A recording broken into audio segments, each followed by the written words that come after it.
Yes, they call it jihadi rehab, and it's a very different system to the one that we run here in the UK. Joining us now is a researcher in counter-violent extremism, and he previously worked for the organisation Prevent, Liam Duffy. Hello, Liam.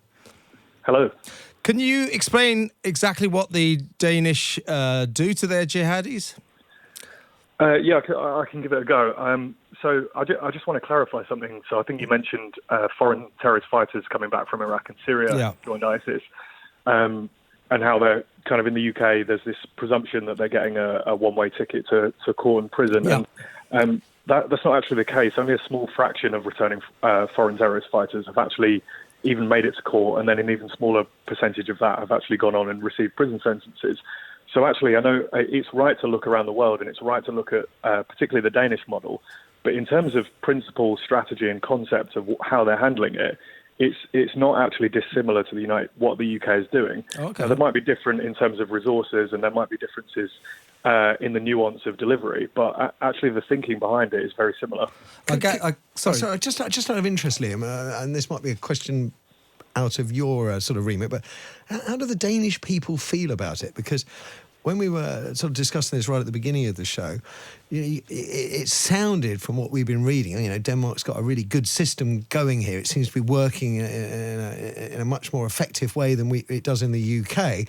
And when we were thinking, we were saying, well, maybe we could go follow this, go down this route. And can you imagine the Daily Mail?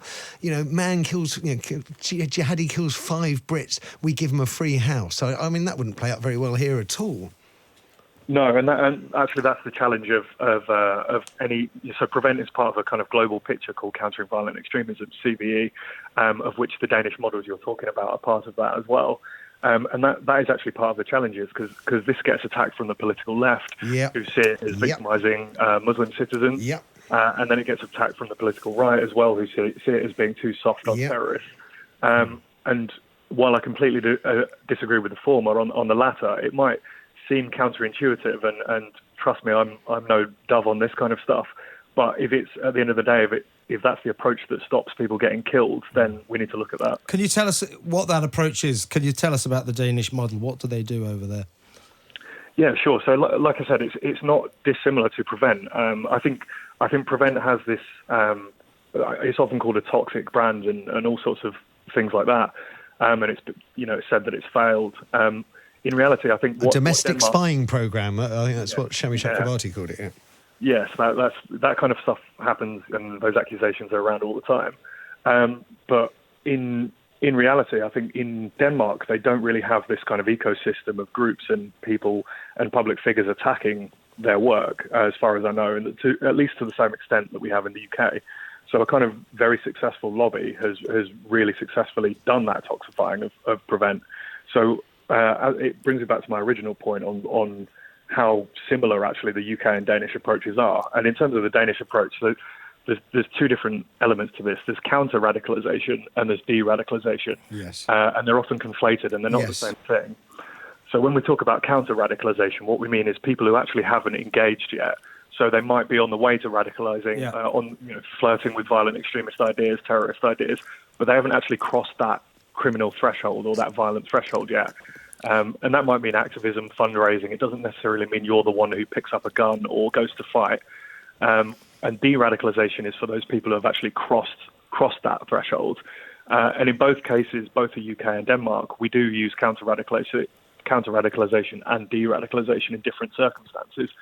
And in a lot of cases, it involves one-on-one mentorship. It can involve ideological peer-to-peer mentorship. So if it is an Islamist terror recruit, there are specially trained imams and specialists on the religion who can try to give them a more nuanced understanding and a realistic understanding and steer them away from the jihadist ideology. Could I know this might sound taking a fairly straightforward subject and reducing it to its sort of component parts as real baby steps, but why would helping a young person who is either becoming radicalised or has become radicalised, done bad, and is now in need of de-radicalisation, why would housing, healthcare, help finishing school and help finding work stop them wanting to kill people? Just out of interest, because I think one of the steps that our politicians are missing on is actually why people want to why radicalisation exists in the first place, the sort of root causes, and I'm just fascinated why housing, healthcare, better education, help finding work can stop someone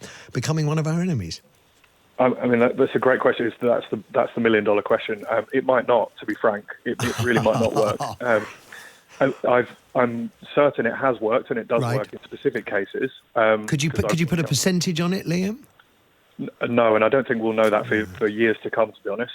And especially if we're talking about prison de-radicalization schemes, in order to properly get a number like that, you'd have to have some sort of control group, which hasn't had any kind of intervention, and then released back onto the streets. Yes, yeah. I don't think there's much appetite for that. That's a hell of a social experiment.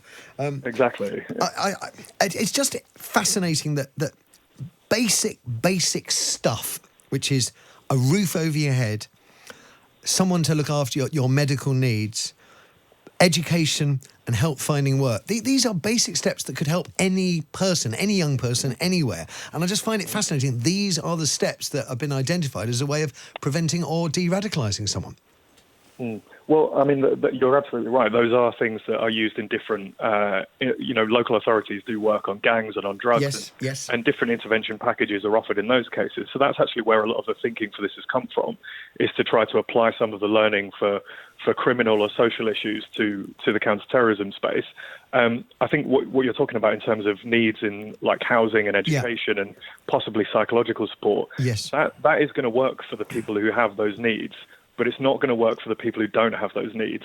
So if somebody is just deeply ideologically committed because they believe in the cause, and they deeply believe in the cause, and they have been a fully fledged believer for a long time, those needs may not work, and I'd hazard a guess that they're not going to work in those cases. Because Osama bin Laden would never have needed a roof over his head. He was an extremely wealthy individual. So that's a very good point. Can I ask another question? I'm still trying to get a handle on how effective or not de-radicalisation can be in prison. By and large, what we're hearing for the general prison population, non-terror offenders, is that rehabilitation in prison is by and large rubbish. That's why we have sky-high reoffending rates, so it's 75% within 2 years of people doing shorter sentences.